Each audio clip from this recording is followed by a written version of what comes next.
Hello everyone, আমি সঞ্চিতা। বং লাইব্রেরির আরও একটি পর্ব আজ আপনাদের সামনে শেয়ার করলাম। আশা করছি আপনারা যে যেখান থেকেই দেখছেন সকলে ভালো আছেন এবং সুস্থ আছেন। আজকের এই ভিডিওটি শুরু করলাম আমাদের বাড়ির ঠাকুর দর্শন করিয়ে। আজ এলাম পুজো দিতে। অন্যদিন হয়তো একটু দেরি হয় পুজো দিতে, আজ ভাবলাম একটু তাড়াতাড়ি পুজোটা দিয়ে নিই। পুজো তো দেওয়া হয়ে গেল, এখন আমি পড়ছি গীতা। গীতা পাঠটা হয়তো আমার প্রতিদিন পড়া সম্ভব হয় না, তবুও সপ্তাহে একদিন দুদিন পড়ার চেষ্টাটা করি। আর আজ আমি গীতা পাঠ করছি। আমার 10 বছর আগের কথা মনে পড়ে গেল। 10 বছর আগে যখন আমাদের প্রথম গাড়িটি কেনা হয়েছিল, সেই সময়টি ছিল আমার বিয়ের 1 সপ্তাহ আগের কথা। তখন যেদিন গাড়ির পুজো দিতে যাব, আমি যখন স্নান সেরে শাড়ি পরে ঠাকুরের কাছে প্রণাম করতে গিয়েছিলাম, তখন আমার বাবা আমাকে বলেছিল, তুমি একটা ভালো কাজ করতে যাচ্ছ, তুমি গীতা পাঠ করে যাও, দেখবে সবকিছু ভালো হবে। সেদিন ছিল আমার জীবনের প্রথম গীতা পাঠ করা। নতুবা সবসময় কিন্তু গীতা পাঠ বাড়িতে শুনতামই। বাড়ির বড়রা সকলে স্নান দান করে আসার পরে যখন ঠাকুর ঘরে ঢুকতেন, তারপরে কিন্তু গীতা পাঠ করেই ওখান থেকে বেরোতেন। তো সেই জন্য গীতা পাঠটা আমাদের বাড়িতে রেগুলারই আমরা শুনতাম।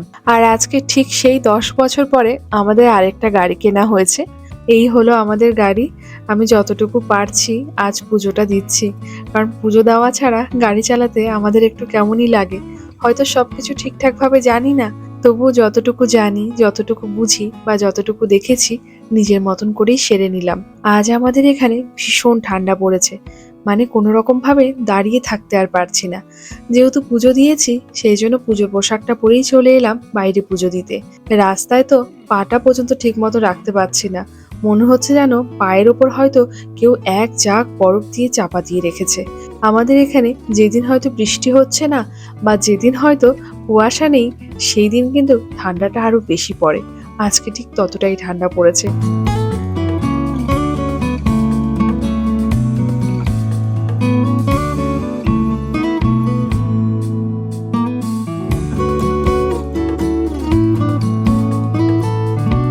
পুজো তো মোটামুটি আমার দেওয়া হয়ে গেছে।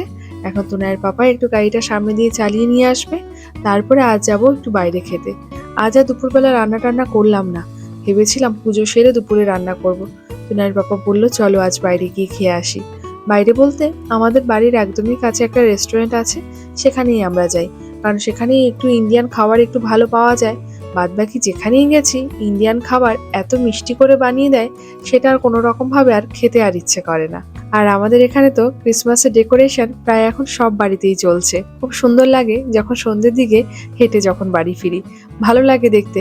আমাদের ওখানে যেরকম দিওয়ালির টাইমে আমরা লাইট দিয়ে খুব সুন্দর করে সাজাই, এদের এখানে তো ঠিক এইরকম ভাবে ক্রিসমাসেও খুব সুন্দর করে ডেকোরেশন করে। তাই ভাবলাম আজ আমাদের ডেকোরেশনটাও সারতে হবে। এবছর আমাদের ক্রিসমাসের পার্টি একটা বন্ধুর বাড়িতে হচ্ছে। সেই জন্য একবার ভাবছিলাম ক্রিসমাস ট্রিটা কি বের করব কি করব না, ওই ভেবেই কিন্তু এই কয়দিন আর বেরই করা হয়নি।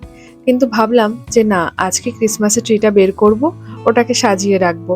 কারণ দেখছি টুনাই কবে থেকেই বলছে কবে ক্রিসমাসের ট্রিটা বের করব। কারণ ওদের স্কুলে তো সব সময় ক্রিসমাস নিয়ে খুব কথা হয়, সেই জন্য বাচ্চাদের মনেও ক্রিসমাস নিয়ে খুব এক্সাইটমেন্ট থাকে। তাই আজ বাড়ি এসে সেই ডেকোরেশনটা সারতে হবে। আর এই যে এখন আমরা চলে এলাম সেই রেস্টুরেন্টটিতে। আর এখানে আসার পর আমাদের তিনজনের প্রিয় যে জিনিসটি, সেটি হলো ফিশ ফ্রাই। আমার খুব ভালো লাগে এখানে ফিশ অ্যান্ড চিপসটা খাওয়ার জন্য। এমনি চিপস কিন্তু খুব একটা বেশি ভালো লাগে না। চিপস বলতে এখানে কিন্তু এই ফ্রেঞ্চ ফ্রাইগুলোকেই বলা হয়। কিন্তু এখানে যে ফ্রেঞ্চ ফ্রাইটা থাকে সেটা আমার বেশ ভালো লাগে। আর গরম গরম থাকে দেখে হয়তো সেই জন্য আরো বেশি ভালো লাগে। এখানে আমরা যদি কোনো ইন্ডিয়ান খাবার অর্ডার করি, তখন কিন্তু এনারা পাঁপড় ভেজেও দেন। মানে ইন্ডিয়ানরা যে পাঁপড় পছন্দ করে সেটা কিন্তু এখানকার রেস্টুরেন্টে এসেও কিন্তু বোঝা যায়। আর এই যে দেখুন, এখানে সেদ্ধ কড়াইশুঁটিও দিয়েছে। মানে ওখানে অপশন থাকে, আপনি কি ম্যাশ কড়াইশুঁটি নেবেন, না সেদ্ধ এরকম ভাবে কড়াইশুঁটি নেবেন, বা হয়তো সেদ্ধ আলু থাকে। মানে এই জিনিসগুলো কিন্তু ব্রিটিশরা খুব পছন্দ করেন। তাই আমার কাছে ওই ম্যাশ কড়াইশুঁটি বা ম্যাশ আলু সেদ্ধ দুটোর একটাও ভালো লাগে না। সেই জন্য আমি এরকম গোটা কড়াইশুঁটিটা নেওয়ার কথা বলি। রাইসটা যে খুব ভালো হয় খেতে তা কিন্তু নয়, বেশ অনেকটাই শক্ত থাকে। চলুন তবে লাঞ্চটা সেরে নিই, বাড়ি গিয়ে করব ক্রিসমাস ট্রি ডেকোরেশন। আর এই যে প্রতি বছরে একবার আসা অতিথি আমার বাড়িতে চলে এসছে। প্রতি বছরে আমরা একবারই ক্রিসমাস ট্রিটাকে এরকম ভাবে বের করি, সাজাই, আবার বছর শেষ হতে না হতে সবকিছু গুটিয়ে রেখে দিই। এইরকম ভাবেই তো আমরা একটা বছরের অপেক্ষায় থাকি যে কোনো অনুষ্ঠানের। দুর্গাপুজোর সময়ও কিন্তু ঠিক একই রকম ভাবে প্রতীক্ষায় থাকে সামনের বছরে হয়তো বাড়ির এই ডেকোরেশনগুলোকে কাজে লাগাবো। প্রতি বছরের ন্যায় এবছরও কিন্তু ক্রিসমাস ট্রির স্টারটি আমাদের বাড়ির খোদের স্টারটি কিন্তু লাগাবে। টুনাইকে দিয়েই প্রতি বছর ক্রিসমাস ট্রির ওপরে স্টারটি লাগানো হয়, আর তখন ওর মধ্যে খুব আনন্দ এবং খুশি কিন্তু আমি দেখতে পাই।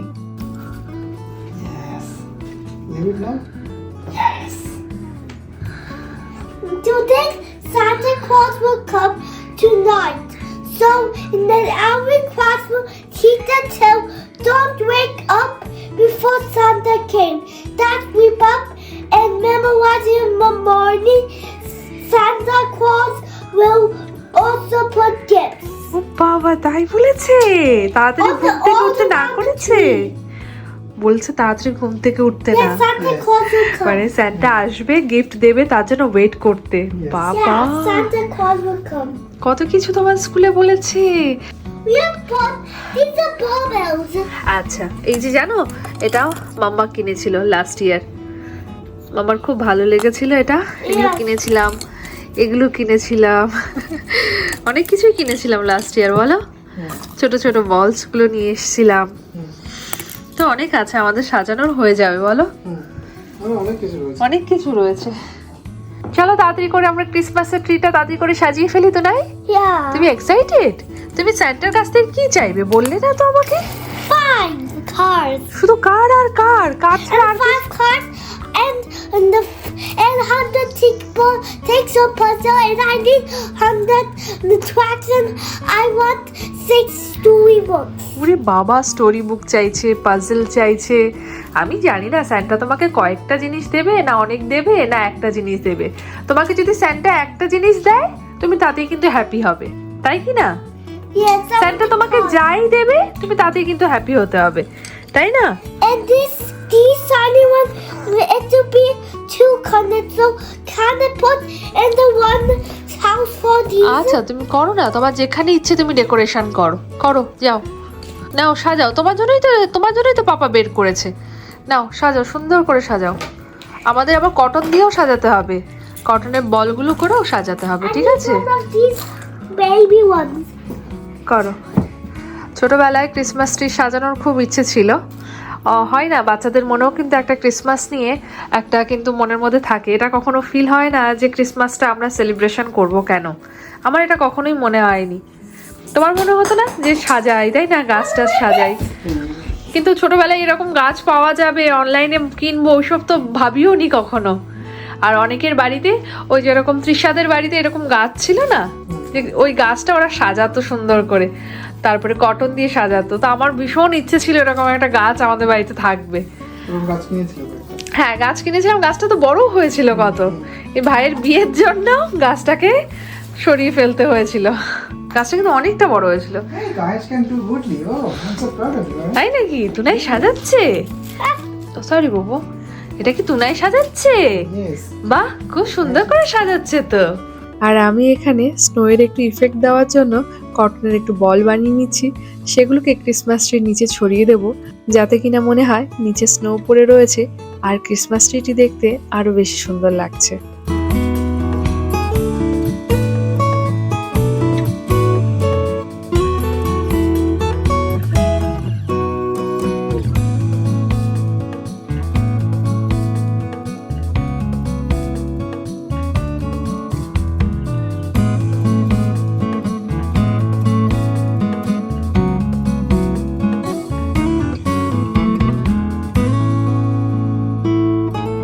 রাত্রি এখন প্রায় 12টার ওপরে বাজে। তুনাই চলে গেছে ঘুমোতে। তুনাই তো তুনাইয়ের মতন কত কিছু লিখে দিয়ে গেছে। প্রতি বছর ও ভাবে স্যান্টা ওর জন্য গিফট দেয়, আর প্রতি বছর আমাদের মাথায় চিন্তা থাকে ওর জন্য গিফটটা ঠিক করে নিয়ে আসতে হবে। ছোট মানুষ যতদিন না ঠিক বুঝতে পারবে ততদিনই তো মনের মধ্যে ইচ্ছেগুলো জাগবে। যেই হয়তো বুঝে যাবে, জানি না তখন আর এই স্যান্টা গিফট দেবে এই আশাটা কিনা আর থাকবে। হয়তো তখন ভাববে বাবা মাই দিচ্ছে। তাই ও যতদিন না বুঝতে পারছে ততদিন ওর জন্য প্রতি বছর ও হবার পর থেকে আমরা ওর জন্য গিফটগুলো এনে রাখি। আর সকালবেলা ঘুম থেকে উঠে ও যখন ওই প্যাকেট করা বক্সগুলো দেখে, সেগুলো খুলতে ওর মধ্যে ভীষণ আনন্দ কাজ করে। আর এই যে দেখুন, এগুলোই তুনাইয়ের জন্য আনা হয়েছে। আর সবকিছুর মাঝখানে ওর জন্য গাড়ি তো রাখতেই হচ্ছে। টুকটাক বাকি যে জিনিসগুলো নিয়েছি সেগুলো সবই ওর এখন খুব পছন্দ হয়। পাজেল বা কোনো ম্যাগনেটিক ব্লক বা এই বিল্ডিং ব্লকের মতন ছোট ছোট ব্লকগুলো, যেগুলো দিয়ে নানা রকম জিনিস বানাতে পারে। আর এই যে দেখুন, এখানে আমার সবকিছু কমপ্লিট হয়ে গেছে। আর উপরে যেগুলো দেখছেন এগুলো হলো সব তুনাইয়ের। আর নিচে যেগুলো র্যাপিং করা রয়েছে সেগুলো হলো যে বন্ধুর বাড়িতে যাব ক্রিসমাস ডে সেলিব্রেশনের জন্য। সেখানে আমাদের কিছু গেম আছে, যেমন কিনা সিক্রেট স্যান্টা হিসেবে আমি কাউকে কোনো গিফট দেব, সেই রকম একটা ব্যাপার রয়েছে। বা বাচ্চাদের জন্য এখানে গিফট রয়েছে, সেগুলো আমি একবারে র্যাপিং করে নিয়েছি। আজকে ব্লগটি তবে এখানেই রাখলাম। পরের দিনের ব্লগটি কিন্তু আসছে 25 ডিসেম্বরে, তুনাইয়ের রিয়াকশন যখন তুনাই দেখবে এতগুলো গিফট। দেখা হচ্ছে খুব শিগগিরই আপনাদের সাথে পরবর্তী ব্লগটি নিয়ে। ভালো থাকবেন সকলে, সুস্থ থাকবেন, সাবধানে থাকবেন।